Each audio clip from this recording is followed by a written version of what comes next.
নমস্কার বন্ধুরা, অন্নপূর্ণা যোজনার ৩,০০০ কোটি টাকা ইতিমধ্যে দেওয়া শুরু হয়ে গেছে। গতকাল অর্থাৎ ১৭ তারিখ থেকে এই প্রক্রিয়ায় টাকা দেওয়া শুরু হয়েছে এবং আগামী ২০ তারিখ পর্যন্ত এই প্রক্রিয়াটি চলবে। আর এখনো পর্যন্ত অন্নপূর্ণা যোজনাতে ১,৮০,০০,০০০ মহিলারা আবেদন করেছিলেন। তার মধ্যে ১,৪৫,০০,০০০ মহিলাদের ভেরিফিকেশন কমপ্লিট হয়েছে। আর এই ১,৪৫,০০,০০০ মহিলারা এইবার এই মাসে টাকা অবশ্যই পাবেন এবং যারা বাকি রয়েছে তাদের ভেরিফিকেশনের কাজও চলছে। তাদের ভেরিফিকেশন কমপ্লিট হলে পরের মাস থেকে তারা টাকা পাওয়া শুরু হয়ে যাবে। শুধু তাই নয়, এইবারে সরকার আরো একটি সুখবর দিয়েছে। এখনো পর্যন্ত অন্নপূর্ণা যোজনায় টাকা যারা পাচ্ছেন না, যাদের নাম বাদ হয়ে গেছে, তাদের জন্য একটা বিরাট সুখবর দিয়েছেন আমাদের এই নতুন সরকার। সরকার থেকে যেটা জানানো হয়েছে যে যারা এখনো পর্যন্ত টাকা পাচ্ছেন না বা যাদের আবেদনের নাম বাতিল হয়ে গেছে, তারা আর একটা সুযোগ পাবেন আবেদন করার। তারপর জেলা শাসক বা জেলার যারা কর্তৃপক্ষ রয়েছেন তারা এটা নিয়ে আবার পর্যালোচনা করবেন এবং ভেরিফিকেশন করবেন। ভেরিফিকেশন কমপ্লিট হওয়ার পর যদি কেউ এমন থেকে থাকে যাদের হয়তো আধার কার্ড মিসম্যাচের কারণে নাম বাদ হয়ে গেছে বা অন্য কোনো কারণে নাম বাদ হয়ে গেছে, যারা যোগ্য হবে তারা কিন্তু অবশ্যই আবার রিভেরিফিকেশনের পর টাকা পেয়ে যাবেন। তাই কোনো চিন্তার বিষয় নেই। এবং এই বিষয়টা নিয়ে আর কি বলা হলো সরকারের পক্ষ থেকে, চলুন একবার আমরা দেখে নিই। মহিলাদের মধ্যে একটা বিভ্রান্তিকর এবং নানান রকম গুজব ছড়ানো হচ্ছে যে অন্নপূর্ণা যোজনার টাকা তারা পাবে না, নানান রকম ভাবে তাদেরকে বিভ্রান্ত করা হচ্ছে। আমরা বার্তা দিতে চাই তাদেরকে যে অন্নপূর্ণা যোজনা আজকে ১৭ই আগস্ট সরকার এসেছে, আপনারা জানেন ৩ মাস ১০ দিন হয়েছে। সেখানে দাঁড়িয়ে ১,৮০,০০,০০০ আবেদন জমা পড়েছে। ১,৮০,০০,০০০ আবেদন জমা পড়েছে অন্নপূর্ণা যোজনা ভান্ডারে। সেখানে এই আগস্ট মাসে মহিলাদেরকে অন্তর্ভুক্তি করা হচ্ছে ১,৪৫,০০,০০০। ১,৪৫,০০,০০০ মহিলাদেরকে অন্তর্ভুক্তি করা হচ্ছে। আরো ৪ দিন ধরে আমাদের এই টাকা দেওয়ার কাজ চলবে, ১৭ই আগস্ট থেকে ২০শে আগস্ট। তার মধ্যে আপনাদেরকে বলি ১,৪৫,০০,০০০ মহিলা তাদের অ্যাকাউন্টে অলরেডি আমাদের আজকে টাকা ছাড়ার কাজ শুরু হয়ে গেছে। হয়তো অনেকে ভাবছেন যে টাকা কেন ঢুকছে না, কেন পাচ্ছেন না। আপনারা নিশ্চিন্তে থাকুন, যারা পাওয়ার যোগ্য তাদের প্রত্যেকের অ্যাকাউন্টে টাকা ঢুকে যাবে। আগামীকাল ১৮ই আগস্ট, আগামীকাল আবার ১০ লাখ, এভরিডে কাজ চলবে। ২০শে আগস্ট পর্যন্ত আমাদের এই প্রসেস চলবে। বাকি যারা রইলেন, মানে ধরুন যারা 10th জুলাইয়ের আগে অ্যাপ্লাই করেছিলেন, তারা কিছু কিছু এক্সক্লুশন ক্রাইটেরিয়ার মধ্যে পড়ে গেছে। কারণ যে এক্সক্লুশন ক্রাইটেরিয়াগুলো আছে, অর্থাৎ ধরুন তিনি হয়তো একটা মিউনিসিপ্যাল কর্পোরেশনে আছেন, তিনি হয়তো 50 ডেসিমালের ওপরে তার জমি আছে, বা তিনি নিজে ইনকাম ট্যাক্স পেই, তিনি হয়তো নিজে 10,০০০ টাকা ইনকাম করেন, ইত্যাদি যে এক্সক্লুশন ক্রাইটেরিয়াগুলো আছে তার মধ্যে পড়ে গেছে। কিন্তু তারপরেও তারা কিন্তু বঞ্চিত হচ্ছেন না, অর্থাৎ তারা কিন্তু তাদের ক্লেম জানাতে পারেন। অর্থাৎ তার যদি টাকাটা না ঢোকে, তিনি একটা ক্লেম করবেন।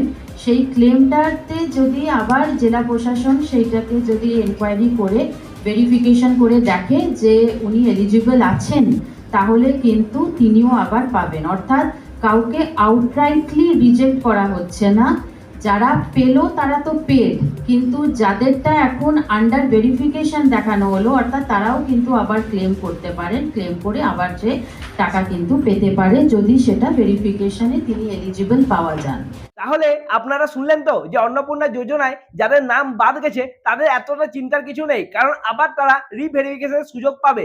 এবার আমরা দ্বিতীয় খবরে চলে আসি। তো আপনারা জানেনই যে বিজেপির সরকার খুব বেশি দিন আসেনি, এখনো পর্যন্ত ধরুন ১০০ দিন কমপ্লিট হয়েছে, কিন্তু তার মধ্যে অনেক জায়গায় জানতে পারা যাচ্ছে যে তোলাবাজি চলছে এবং অনেক জায়গায় এমনও খবর আসছে যে বিজেপির কিছু বিধায়কেরা, বিজেপি যারা হেরে গেছে সেরকম বিধায়ক, জিতে যাওয়া বিধায়ক এবং বিধায়কের কাছের লোকেরা বা এমএলএরা বা বিজেপির লোকেরা অনেক জায়গায় তোলাবাজি করছেন, তারা অনেক জায়গায় টাকা তোলার কাজ করছেন। তো এই খবরটা সামনে আসার পরে বিজেপির রাজ্য সভাপতি জানিয়েছিলেন যে এই রকম কাজ করবেন না, এদের বিরুদ্ধে দল থেকে ব্যবস্থা নেওয়া হবে। কিন্তু তারপরও এই অভিযোগ কিন্তু বন্ধ হচ্ছিল না। আপনারা হয়তো শুনে থাকবেন অনেক জায়গাতে এই অভিযোগ আসছিল। অনেক সময় এটা বিজেপির সদর দপ্তরে অভিযোগ জমা পড়ছিল বা বিজেপির কাছে অভিযোগ জমা পড়ছিল, মুখ্যমন্ত্রীর কাছে পর্যন্ত অভিযোগ জমা পড়ছিল। কিন্তু এরপর এই বিষয়টা নিয়ে সাফ জানিয়ে দিলেন যে যারা এরকম কাজ করছেন তাদের কিন্তু অবস্থা সত্যি খুব খারাপ হবে, কারণ বিজেপি সরকারটা এভাবে চলে না এবং এই তোলাবাজি একদম করা যাবে না। এই বিষয়টা নিয়ে রাজ্যের সভাপতি শ্রমিক ভট্টাচার্য তিনি কি বললেন চলুন একবার আমরা সেটা দেখে নিই। এখনো আমি বলছি, কিন্তু পরিস্থিতি খুব একটা ভালো নয়, পরিস্থিতি কঠিন। দীর্ঘ সাধনার পরে এই সরকার এসছে। বিজেপি কর্মীদের জন্য পশ্চিমবঙ্গে বিজেপি নির্বাচিত হয়নি, সরকার আসেনি, সারা ভারতবর্ষের মানুষের যোগদান ছিল। এক একজন দুবার তিনবারের জেতা এমপি বিভিন্ন গ্রামে থেকে গিয়েছেন। ন্যারেটিভ তৈরি করা থেকে শুরু করে সমস্ত কিছু কেন্দ্রীয় নেতৃবৃন্দ আমাদের সহযোগিতা করেছেন। সোনার চামচে মুখে দিয়ে তো সমস্ত এমএলএ এমপি বানিয়ে দেওয়া হয়েছে। সংগঠন দিয়েছে পার্টি, টাকা দিয়েছে পার্টি, টিকিট দিয়েছে পার্টি। তারপরে জেতার পরে আমার যোগ্যতায় আমি জিতেছি, আর যিনি হেরে গেছেন জেতার পরেই কোন মন্ডল প্রেসিডেন্ট আমার সঙ্গে কাজ করেনি, জেলা আমায় সম্পূর্ণ অসহযোগিতা করেছে, আমি আমার মতো করে নির্বাচন জিতেছি, এই গল্প কথা কেউ শুনতে রাজি নয়। যারা এমএলএ হয়েছেন মনে রাখবেন তারা পার্টির ঊর্ধ্বে নয়। পার্টি এখানে শেষ কথা বলবে। পার্টি মানে শ্রমিক ভট্টাচার্য নয়, পার্টি মানে একটা ব্যবস্থা। শুনলেন তো শ্রমিক ভট্টাচার্য কি বললেন? তিনি যে কথাগুলো বললেন সবটা কিন্তু সত্যি বলেছেন, কারণ এই পশ্চিমবঙ্গে বিজেপি ক্ষমতা আসার পেছনে শুধুমাত্র কর্মীদের বা শুধুমাত্র নেতা নেত্রীদের যোগদান নয়, সারা ভারতবর্ষের মানুষ যোগদান করেছিল বলেই এই পরিবর্তনটা সম্ভব হয়েছে। এবং এখন দেখতে পাওয়া যাচ্ছে যারা এমপিরা জিতেছেন, যারা হেরেছেন, তারা পর্যন্ত এরকম তোলাবাজিতে অনেক এমপিরাই যুক্ত হয়ে পড়েছেন। এবং এদিকে অনেকবার শুভেন্দু অধিকারী থেকে শুরু করে শ্রমিক ভট্টাচার্য সবাই কিন্তু অনেকবার সাবধান করেছে, তাও কিন্তু এরা সাবধান হওয়ার তো নাম নেয়নি। এরা ভাবছে যে আমরা আমাদের নিজেদের ক্যালিতে জিতেছি, কিন্তু তা অবশ্যই নয়। এরা জিতেছে বিজেপির নামে, বিজেপির নামে এরা ভোট পেয়েছে। তো তাদের এই সমস্ত কথাবার্তাকে শুভেন্দু অধিকারী থেকে শুরু করে এই শ্রমিক ভট্টাচার্য এরা কেউ কিন্তু ভালোভাবে এটা দেখছে না। এবং দেখুন ব্যবস্থা তো নেওয়া হচ্ছে, এমনটা নয় ব্যবস্থা নেওয়া হয়নি। অনেককে বহিষ্কৃত করা হচ্ছে, অনেককে সাসপেন্ড করা হচ্ছে, অনেককে গ্রেপ্তার পর্যন্ত করা হচ্ছে, যে সমস্ত বিজেপির দলের কর্মীরা বা নেতারা এই সমস্ত তোলাবাজির সাথে যুক্ত রয়েছেন। এবং শুভেন্দু অধিকারী পর্যন্ত বলে দিয়েছেন যে তোলাবাজি আমরা সম্পূর্ণ বন্ধ করে রাখবো এবং এই তোলাবাজির পেছনে আমাদের জিরো টলারেন্স রইবে। তো তারপরেও যারা এই সমস্ত কাজ করছেন তাদের জন্য অবশ্যই এটা একটা সাবধান হয়ে যাবার সময়, কারণ না হলে আপনাদেরকে বহিষ্কৃত অবশ্যই হতে হবে। এবং এই কথাটাই ভদ্রভাবে শ্রমিক ভট্টাচার্য জানিয়ে দিলেন। চলুন এরপর নেক্সট খবরটা আপনাদেরকে দিই। আপনারা জানেনই বাঁকুড়ার ইন্দাসে একজন সিজেপির কর্মী এবং ওনার বাবার উপর কিছু বিজেপির লোকজনরা চড়াও হয়েছিল এবং ওনাকে মারধর করেছিল, কারণ উনি গিয়েছিলেন দিল্লিতে আন্দোলন করতে। তো এই ঘটনার পর ওই যে ব্যক্তি ছিল যিনি সিজেপির সাথে যুক্ত, তার বাবা মারা যায় এবং এই ঘটনা অনেক বড় হয়ে যায়, সবাইকে সামনে চলে আসে। তারপর দেখতে পাই যে পুলিশ স্টেপ নেয়, ইতিমধ্যে 8 জনকে গ্রেপ্তার পর্যন্ত করা হয়েছে এবং এর মধ্যে কিছু বিজেপির লোকের নামও রয়েছে। কিন্তু দেখুন এই ঘটনা সবচেয়ে বড় যেটা অংশ সেটা হচ্ছে যে এই ঘটনাটা যখনই ভাইরাল হলো, তারপর এখানে নানা লোকেরা ওই ছেলেটির বাড়িতে চলে আসে ওর সাথে দেখা করতে। যেমন মমতা বন্দ্যোপাধ্যায় তার প্রতিনিধি দল পাঠায়, সিপিএম থেকে তার প্রতিনিধি পাঠায় এবং যে সিজেপি রয়েছে তারা তাদের প্রতিনিধি পাঠায়। তো এরা সবাই এসে যোগাযোগ করে এবং মমতা বন্দ্যোপাধ্যায় নিজে কথা বলে ওই ছেলেটির সাথে। হ্যাঁ ভাই, আমি শুনেছি সব, খুবই দুঃখজনক ঘটনা। এরা তো সবাইকেই মেরে দিচ্ছে, যা ইচ্ছে তাই করছে, জঘন্যতম একটা রাজত্ব চলছে। আমি তোমাকে এটুকু বলতে চাই, তোমাদের পরিবারের পাশে আমরা ছিলাম, আছে, থাকবো। এবার বাবা তো চলে গেল, এবার যে জন্য চলে গেল সেই জিনিসগুলো যদি ঠিক হয় তাহলে আবার কি আছে। আবার হ্যাঁ, ভিডিও হয়েছে।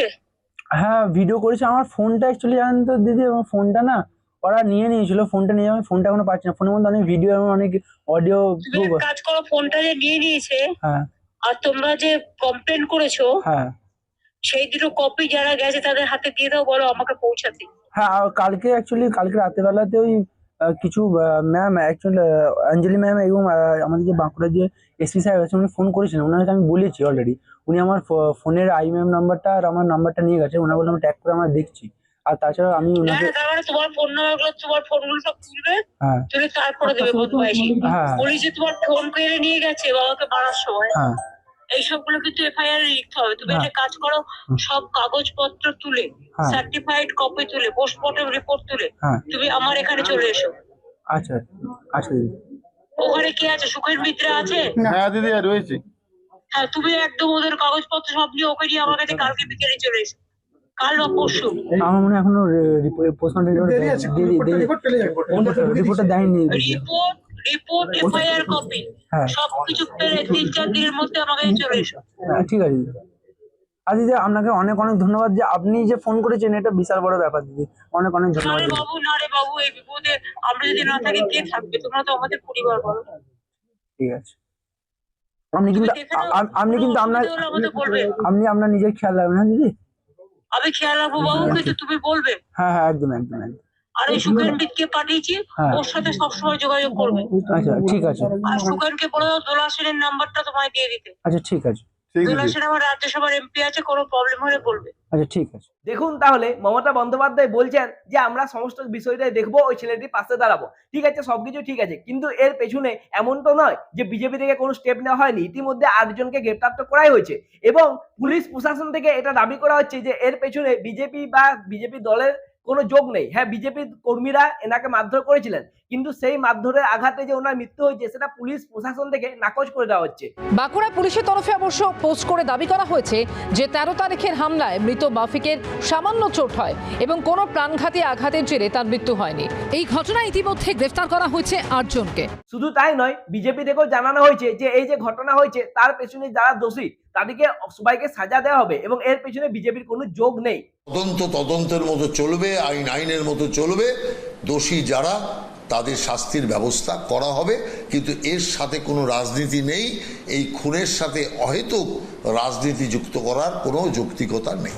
বিজেপি থেকে এই ঘটনাটাকে নাকচ করা হচ্ছে যে তাদের যারা কর্মীরা রয়েছে তাদের মারধরের ফলেই ওই ব্যক্তি মারা গেছে, এমনটা নয়। কিন্তু এখানে সিজেপি তাদের রাজনীতি করছে, সিপিএম তাদের রাজনীতি করছে, তৃণমূল তাদের রাজনীতি করছে।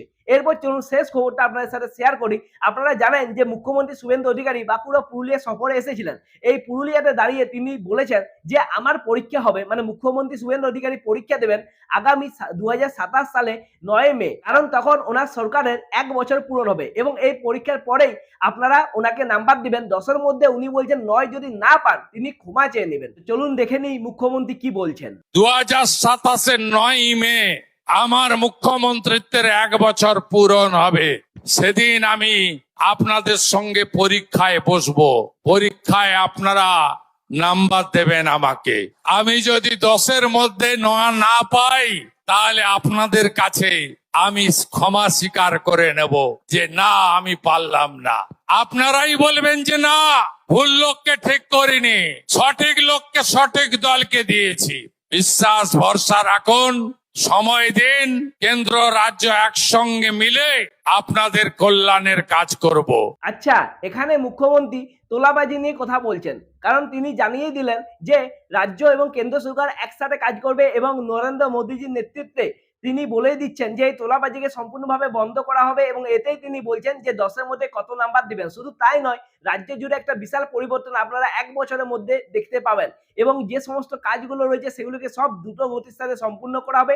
শুধু তাই নয়, রাজ্য এবং কেন্দ্রের একসাথে নেতৃত্বের ফলে, কাঁধে কাঁধ মিলিয়ে চলার ফলে আমাদের রাজ্য কত আগে যায় সেটা আপনারা 1 বছরের মধ্যে দেখতে পাবেন এবং 1 বছরের পর মুখ্যমন্ত্রীকে নাম্বার দেবেন। 10-এর মধ্যে তিনি দাবি করছেন যে 9 নাম্বার তো তিনি পাবেনই।